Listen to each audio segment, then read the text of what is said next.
Coucou à tous, petite vidéo aujourd'hui pour vous parler de Lacrimosa, qui est le buzz des scènes.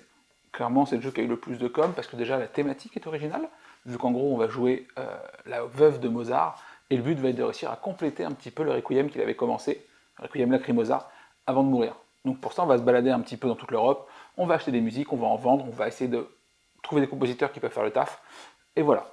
Le jeu, on va être très clair, en termes de thématique, elle est ce qu'elle est. Alors oui, tout marche bien avec la musique, machin et tout, mais ça aurait été les champs de patates que ça marchait aussi. Alors, comment est-ce que le jeu fonctionne? Pour ceux qui ont joué à Newton, on va retrouver un petit peu de mécanique de ce côté-là. Donc on va tous démarrer avec les 9 mêmes cartes en main. Ces 9 cartes, vous allez en avoir 4 en x2 et une qui est unique. Celle qui est unique, c'est celle-ci, et elle vous servira à aller acheter des nouvelles cartes actions. Je vous les montrerai un petit peu après. Et les autres, c'est 2 cartes de chaque qui permettent d'agir avec des bouts du plateau. Ici présent, donc on a 3 grandes zones sur le plateau. On va avoir ici la zone de Requiem, où on va du coup pouvoir composer de la musique en vous affiliant à un des deux compositeurs. Et il faudra pouvoir compléter ça avec le bonus de votre plateau. Vous payez le coût indiqué, vous prenez la tuile, et c'est mis. Et il y aura un système de majorité à la fin de la partie. Par exemple, si vous avez hop, 2 croches ici, de simples croches, et vous êtes majoritaire, elles vaudront toutes 4 points. A l'inverse, si elles sont minoritaires, parce qu'il y a plus de croches doubles, elles valent toutes 2 points. Évidemment, c'est à voir avec tous les joueurs dans l'ensemble. Donc ça, voilà, c'est pour la partie ici. Vous récupérez des bonus qui sont soit des one-shot, soit des bonus de revenus, voire des bonus d'action ou de points de victoire, qui sont d'ailleurs plutôt forts. On va y revenir un petit peu après. Vous avez également la phase de voyage, un petit peu à la Newton, justement, où vous allez devoir vous déplacer depuis Salzbourg pour aller récupérer des bonus. Pour ça, vous allez payer à chaque fois le coût indiqué pour vous déplacer, sachant qu'une action de déplacement, eh ben, c'est autant de cases qu'on veut, tant qu'on peut payer le prix. Donc là, si jamais je fais 1, 2, 3, ça me coûterait 3 sous. Puis je payerai le coût indiqué en ressources rouges, celle-ci, pour gagner la tuile. À la fin de la manche, toutes les tuiles qui n'ont pas été prises seront retournées. Et du coup, elles seront un petit peu améliorées, puis on complétera à la fin de la manche. A noter qu'il y a assez peu de tuiles différentes, ce qui veut dire qu'il est possible de revoir la même tuile revenir 2 ou 3 fois pendant la partie, ce qui peut avoir une incidence. Et enfin, troisième zone de jeu, qui est quand même peut-être la plus importante, c'est celle-ci, où on va pouvoir aller acheter des cartes. Hop, ça d'ailleurs c'est mal mis. Acheter des cartes aussi bien action, celle-ci par exemple, qui vous donnera en fait la même action que celle de base qui va être de jouer une composition ou de la vendre, mais en plus vous filera dessous, par exemple. Ou alors, vous allez avoir ici par exemple des compositions musicales à acheter, donc il y a différents types de musique, musique de chambre, opéra, musique religieuse. Elles ont toutes des scorings différents et des façons d'être jouées différentes. Par exemple, sur ce scoring ici, il vous demande d'avoir une musique d'opéra et une musique religieuse pour faire 4 points, par exemple. Et les musiques de chambre, par exemple, ont des scorings qui leur sont propres également. Donc quand vous achetez une musique, vous payez son coût en jetons noirs, ici présent, et en argent. Une fois que c'est fait, vous la récupérez, et ça glisse. Cette musique pourra être jouée pour gagner des revenus, ou alors être vendue pour gagner des points de victoire et ou des revenus de fin de tour. Voilà globalement, dans les grandes lignes, comment se compose le jeu. Vous allez jouer 5 manches, et une manche c'est quoi? Eh bien c'est 4 actions. 4 actions, donc vous allez piocher 4 cartes. C'est relativement très bien indiqué sur votre plateau. Vous piochez 4 cartes, et vous allez jouer une carte en haut, une carte en bas. La carte en haut sera votre action principale, donc celle-ci de me déplacer. Et la carte que je mettrai en bas va me servir de revenu à la fin de la manche. Une fois que c'est fait, je suis bêtement le plateau qui me dit de piocher 2 cartes. Ce que je fais, et voilà, puis 2, puis une. Il me restera une carte à la fin de la manche, ce sera la carte que je garderai pour la manche d'après. Voilà très grossièrement pour les règles comment ça fonctionne. En termes de revenus, à la fin de chaque tour, on remet nos petits cubes à zéro, et on reproduit tout ce qui sera en dessous. Dans le cas ici présent, hop, on fait la démonstration, je produirai 2 cubes noirs, un cube blanc, un cube rouge. À ça, on ajoute le niveau de revenu, ce qui fait dessous, et voilà, on repart pour la manche d'après. Si jamais vous achetez une carte pendant votre tour, en fait, elle ira directement sous votre plateau, et vous, du coup, vous dégagerez une de vos cartes. Ce qui veut dire que votre deck ne changera jamais, il aura toujours 9 cartes pendant la partie, juste les nombres d'actions sur les cartes vont augmenter, et pas le nombre de coups que vous allez jouer. Voilà pour la partie un petit peu présentation et vue d'ensemble du jeu, et on va attaquer un petit peu la review. Alors, avant toute chose, on va commencer par un petit peu les côtés négatifs. Ouais, je sais, j'attaque directement sur les sujets. Première chose, le plateau est très cool. Ce côté plateau double couche, on aime beaucoup. Sauf que rentrer les cartes et les sortir, et ben parfois ça accroche, c'est relou. Voilà, et ça abîme un peu les cartes. Évidemment, vous ne pourrez pas du tout les sliver, parce que sinon elles ne rentrent plus dans les encoches. Et vu qu'elles sont pas mal manipulées pendant la partie, j'ai peur qu'après 10-12 parties, elles se mettent vraiment à coller, que ce soit moins agréable. Après, on a envie de dire, qui va jouer 12 parties au jeu? Voilà. À titre perso, j'en suis à 8 pour l'instant, donc on a pas mal poncé le jeu. Et voilà. Côté thunes, alors là vous avez les jolis Iron Clay de Brass, mais les punchboards de thunes dans le jeu sont assez limités. Ce qui fait que vous êtes constamment, quand vous jouez à 4, on va faire de la monnaie. Vraiment, ça aurait rien coûté de mettre une punch de plus, surtout qu'en plus la punchboard avec les thunes n'est pas optimisée, donc il y aurait moyen d'en mettre plus, ça c'est un peu dommage, c'est un peu déconnant. Donc voilà. Côté lisibilité, bon, là on n'est pas ouf. On n'est pas ouf. Les coups à lire quand vous êtes à l'autre bout du plateau, c'est impossible. C'est-à-dire que vous ne pouvez pas lire les coups ici, si vous êtes à l'autre bout de la table, et à l'inverse, vous ne pouvez pas lire le coup des cartes si vous êtes de mon côté du plateau. C'est pénible, parce que tu es constamment en train de demander « Attends, en fait, il faut combien de thunes? Ah, attends, il faut combien de machin ?» C'est pas agréable, c'est un jeu où tu as envie de... En plus, le jeu se joue vite, ton action est quand même assez simple, c'est tu joues une carte et tu joues une carte de revenu, t'as pas envie de demander constamment la même chose. Mais bon, malheureusement, c'est comme ça. Moi, ça me saoule. Ça me saoule, et globalement, tous ceux avec qui j'ai joué, peut-être à part Guy et Val, ont chouiné sur le manque de lisibilité là-dessus. Voilà, il y en a que ça ne dérange pas, moi ça me gonfle. Au niveau de ces tuiles ici, celles-là, quand vous les prenez pendant la manche, elles sont défaussées, et on les remplace par d'autres tuiles. Et en fait, il y a assez peu de tuiles différentes. Ce qui veut dire que les mêmes tuiles vont revenir plusieurs fois dans la partie. En soi, c'est pas un souci. Sauf que, on va avoir les tuiles de scoring, et elles sont vraiment fortes. Par exemple, celle-ci, qui va scorer 3 points par musique religieuse que vous aurez, et bien si jamais elle est 3 fois dans la rotation et que vous êtes parti là-dessus, ça va être excessivement fort. Donc on aurait aimé qu'il y ait plus de tuiles, et du coup qu'elles reviennent quasiment jamais dans la partie, ça aurait été beaucoup plus chouette, alors qu'à l'inverse, ils ont mis la blinde de tuiles de scoring, ici présent, alors qu'en vrai, il y en a 3 sur le plateau, et vous allez en chercher peut-être une, voire 2 dans la partie, et là, voilà. Donc, après, évidemment, vu qu'on ne pouvait pas les relancer sur le plateau, je comprends qu'il y en ait plus, mais on aurait préféré l'inverse, globalement, qu'il y ait plus de tuiles à récupérer, et moins de scoring. Voilà pour les parties un petit peu négatives. Je crois que sinon, à part ça... Ah oui, si, le rulebook est complètement dégueulasse, vraiment. Ça visuellement, c'est moche. C'est quoi ce vert, là? Alors, je comprends, on aime le vert, machin, tout ça, mais... Bah, voilà, ça, on n'est pas fan. Alors que la coupe est vraiment très jolie. Après, le plateau est un peu marronasse, il fait un peu Newton, même visuellement. Donc voilà. Après, il y a plein de bonnes idées, et on y vient tout de suite. Alors, maintenant qu'on a évacué un petit peu les points qui fâchent, on va attaquer les très bonnes idées du jeu, et là pour le coup elles sont vraiment nombreuses. Déjà le système de jeu est vraiment cool, ce côté je mets une carte en dessous, une carte en bas, pour gagner des revenus, et faire des sacrifices marche très bien, vu que vous avez chaque carte en x2, il faudra parfois prendre un petit peu de risque, vu qu'en fait vous verrez toute votre main, donc il n'y a pas de souci à ce niveau-là, mais c'est plutôt l'ordre d'action qui va compter. Ça c'est vraiment très chouette. Le côté ressources aussi et de revenus, qui à chaque tour va se remettre à zéro, va vous forcer un petit peu à faire vos actions. Dans le sens où si vous avez genre 4 cubes noirs d'avance, ça vous gonfle de perdre les 4, donc ça va dicter un petit peu votre jeu aussi. Ça marche pas trop mal. On va retrouver un petit côté maître couturier sur les cartes, dans le sens où à la fin de chaque manche, on va défausser les 4 cartes en bout de rivière, et les remplacer par les cartes de nouvelle génération. Les cartes 2 à l'âge 2, les cartes 3 à l'âge 3. Ce qui veut dire qu'en fait, au début de l'âge 2, vous aurez 3 cartes âge 1 et 4 cartes âge 2. Et du coup, on a toujours un petit peu ce petit décalage, ce qui fait qu'on ne verra jamais toutes les cartes d'un âge, en général. Et voilà. Il faut prendre en compte aussi le fait qu'il y a beaucoup moins de cartes action que de cartes musique. Ce qui est assez rigolo, parce qu'en fait, sur ma première partie, j'avais pu upgrade toutes mes cartes. Ce qui veut dire qu'elles faisaient toutes une ou deux actions avec des bonus en plus. Et je m'étais dit, ben, le jeu est pensé comme ça. Sur toutes les suivantes, il y a eu de moins en moins de cartes disponibles, donc le tirage joue énormément. Et va influer votre façon de jouer également. Ça, c'est plutôt chouette. Sur mes 2 dernières parties, j'ai acheté une carte au cumulé. Et ça n'empêche pas de faire des meilleurs scores. Donc comme quoi, ça c'est pas un souci.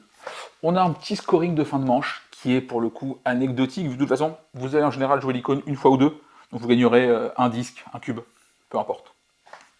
Donc voilà. A noter, et c'est important, le système de disques, ici présent, sur le petit plateau. Ces disques-là sont des ressources comme celle-ci, aucun problème, à la différence près que votre plateau va à chaque tour se remettre à zéro au niveau des cubes. En revanche, les disques, vous les gardez. Ce qui veut dire qu'il va falloir vraiment réussir à gérer au mieux votre réserve de disques, et surtout ne pas hésiter à les dépenser. Parce que j'ai vu beaucoup trop de parties où les gars finissent avec 25 cubes, enfin, allez, peut-être pas 20, mais genre une dizaine de disques, pas dépensés, alors qu'ils ont joué un petit peu avec le frein à main pendant la partie. Vraiment, c'est des ressources, dépensez-les.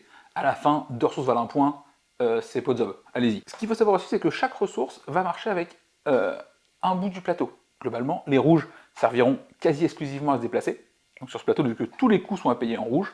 Le blanc va servir ici, vu que tous les coups, ce sera en argent et en cube blanc. Et enfin, l'achat de cartes, lui, va se passer avec les disques, enfin les cubes noirs. On aurait peut-être aimé que ce soit pas aussi délimité. Parce que par exemple, du coup, vous avez besoin de plus de noir que de blanc. Parce qu'effectivement, le parti Requiem, même si vous allez y aller régulièrement, parce que ça fait des points en termes de majorité, il vous en faudra moins, globalement, dans l'ensemble, que des cubes noirs où vous allez vouloir acheter beaucoup plus de musique pendant la partie. Donc ça, voilà, ça c'est un petit peu étonnant. Peut-être effectivement que le blanc serve à d'autres choses aussi, et que le rouge, voilà. Ça, c'est un petit truc qui fait chouiner, mais c'est pas très grave. À noter aussi l'ordre du tour. L'ordre du tour va changer à chaque tour, ce qui veut dire que le premier joueur sur une partie à 4 va être premier 2 fois. Et ça peut avoir son importance aussi bien pour la partie Requiem, parce que du coup tu te poses sur les majorités assez facilement, et au tour 4, il reste plus grand chose de libre en général, mais aussi pour déplacer Mozart. Parce que Mozart, en fait, on a un pion pour toute l'équipe, enfin pour tous les joueurs. Ce qui est différent de Newton, où du coup chaque joueur va déplacer son pion. Là, on va tous avoir le même pion, et si jamais j'amène Mozart du côté de Francfort, et ben le joueur qui suit, qui voudra se déplacer, repartira de Francfort pour y aller. Et du coup, tu peux un peu emmerder les gens en les foutant un petit peu loin, sachant que dès que tu vas récupérer à Londres ou à Paris, tout va coûter cher. Donc 3 pour sortir de là, 3 à 2, c'est un enfer, t'as pas forcément la thune. Peut-être à noter aussi qu'en début de partie, on a peut-être tendance à faire toujours la même chose, dans le sens où vous voulez commencer par la partie Requiem, soit pour récupérer des tuiles de revenus, ce qui est quand même vraiment très cool, vu que les revenus dans le jeu sont pas énormes, donc les avoir dès le début c'est bien. Ou alors, et ça pour moi c'est le truc un petit peu badass du jeu, c'est ces tuiles-là. Alors oui, elles coûtent cher, parce qu'elles vous coûtent un niveau complet de revenus sur votre plateau, mais vous allez pouvoir prendre une tuile qui dit qu'elle pourra, pardon, quand vous faites l'action jouer ou représenter ou vendre une œuvre, vous allez pouvoir la faire une fois de plus. C'est fort, genre fort, vraiment très fort. Si en plus vous couplez ça avec une autre tuile qui permet de gagner des points pour un type de musique bien particulier, et ce point en plus il sera là dès que vous achetez l'œuvre, la revendez ou la jouez, ça peut vite partir en noisette.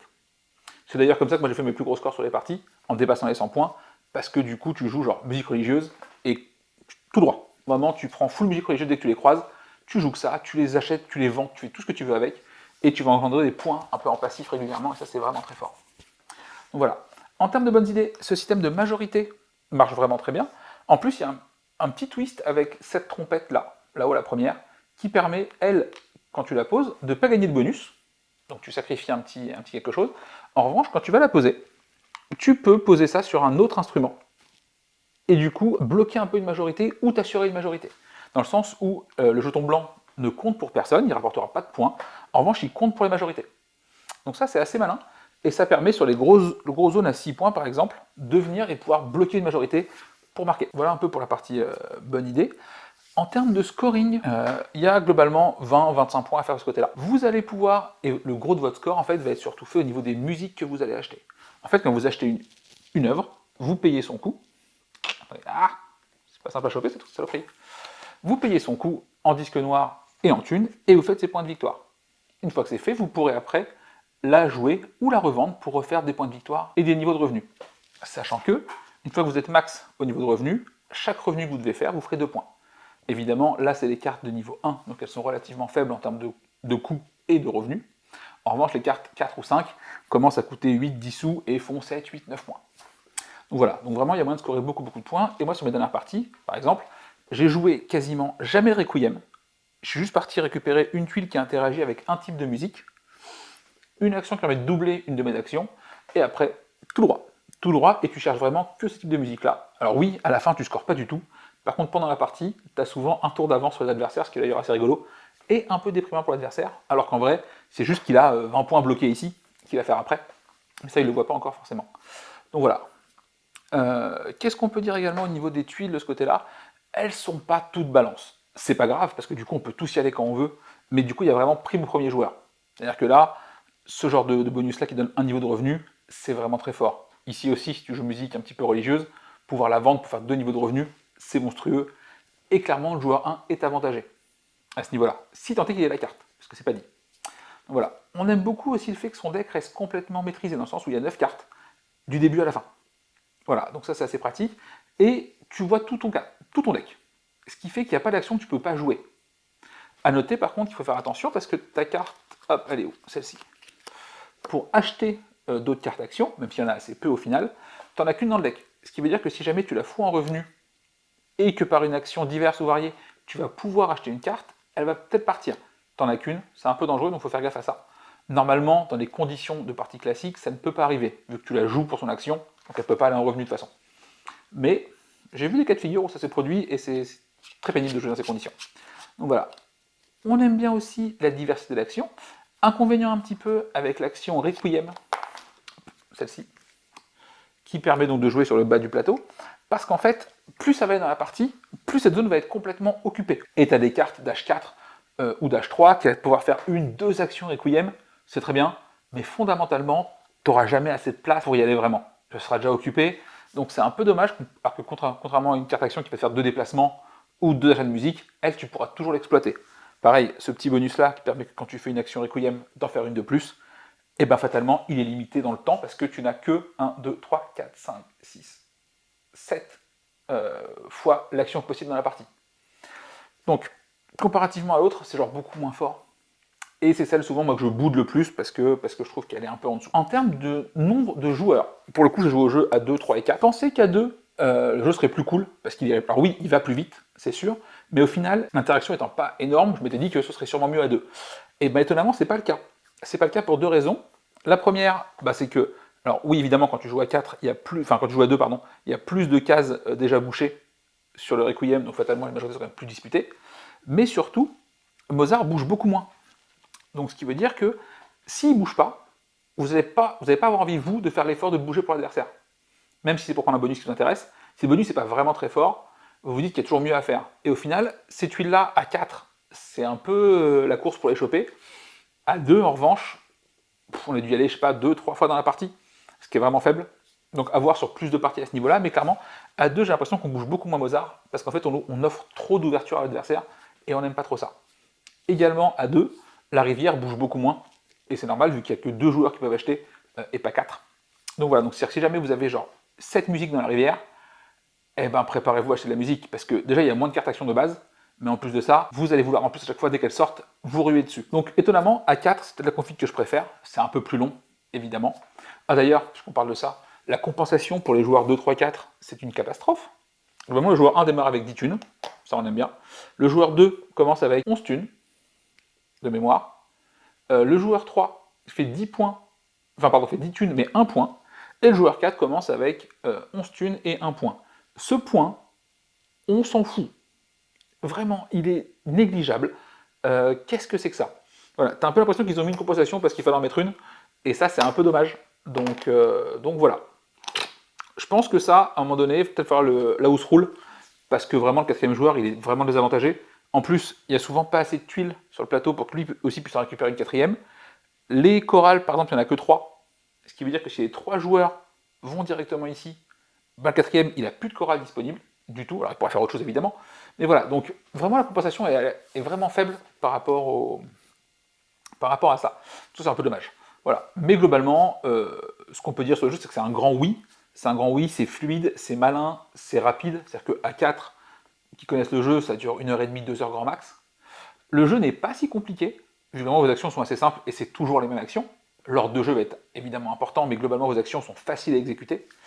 Et moi perso, quand je joue au jeu, je me lance toujours une playlist Mozart sur Spotify, et ça quand même c'est vraiment très cool, parce que le monsieur joue quand même plutôt bien du piano. Mais c'est cool, donc voilà, c'est toujours très chouette, et le thème change un peu, ça c'est assez agréable. Après, est-ce qu'au bout de 10-12 parties, on n'a pas fait le tour? Je pense que si. Je pense que si, parce qu'il n'y a pas non plus, bah, vu que les actions sont faciles à jouer et que c'est constamment les mêmes, bah t'as pas des masses de choix. Donc je pense qu'après, ouais, après peut-être 10 parties, t'as vraiment fait le tour. Moi là j'en suis à 7-8, je sais que genre à la prochaine, je sais comment je vais jouer déjà. Ça dépendra forcément des compositeurs, vu qu'en fait il y en a 4 et on en tire 2 au hasard au début de chaque partie. Mais ils fonctionnent tous globalement de la même manière, en gros ils donnent tous une action par parmi les 5 en double, ils interagissent tous avec un type de musique différent, donc en fait c'est juste que oui, je vais jouer différemment, mais ce sera le même chemin de jeu globalement. Donc voilà, ça c'est un peu dommage, mais après en vrai, un jeu expert qui permet déjà d'en faire 10 avant de te dire j'ai fait le tour, il n'y a pas grand monde qui les fera, donc ça c'est cool. Donc voilà, donc Lacrimosa c'est un grand oui. Le prix peut un peu surprendre vu qu'il est à 70 balles de mémoire. Clairement, la crise est passée par là. Voilà. Lacrimosa il y a 2 ans, ça sort à 50 balles. Là, 70. Et pour le coup, Devir, on les a déjà vu faire, ils ont fait Bitoku il y a pas longtemps. C'est pléthore de matos, c'est voilà. Donc c'est pas un souci de ils savent pas faire, c'est ils savent faire. Et Bitoku était beaucoup moins cher, enfin était 10 € de moins avec beaucoup plus de matos. Je pense que si le prix a autant augmenté, c'est clairement parce que la prod est plus compliquée, l'acheminement aussi. Donc voilà, donc il va falloir vraiment s'habituer à ces prix-là. Voilà. À titre perso, je pense qu'il sera complètement dans le top 8 du Diamant d'Or, parce qu'il a sa place, parce qu'il est aussi peut-être le jeu le moins clivant, et on l'a vu avec Ark Nova, ça rentre plus facilement dans un top. Et voilà, en termes de date de sortie, si je ne m'abuse, c'est courant décembre, donc il sera plutôt chouette sous le sapin. Et comme maintenant c'est d'usage, je vous mettrai le petit lien dans la description pour Golden Meeple, avec qui je suis partenaire pour les vidéos. Donc voilà, j'espère que la vidéo vous a plu, que vous avez les infos qu'il vous faut sur le jeu, et puis je vous dis à très bientôt. N'hésitez pas à vous abonner, à liker, tout ça. Allez, je vous embrasse. Ciao, ciao.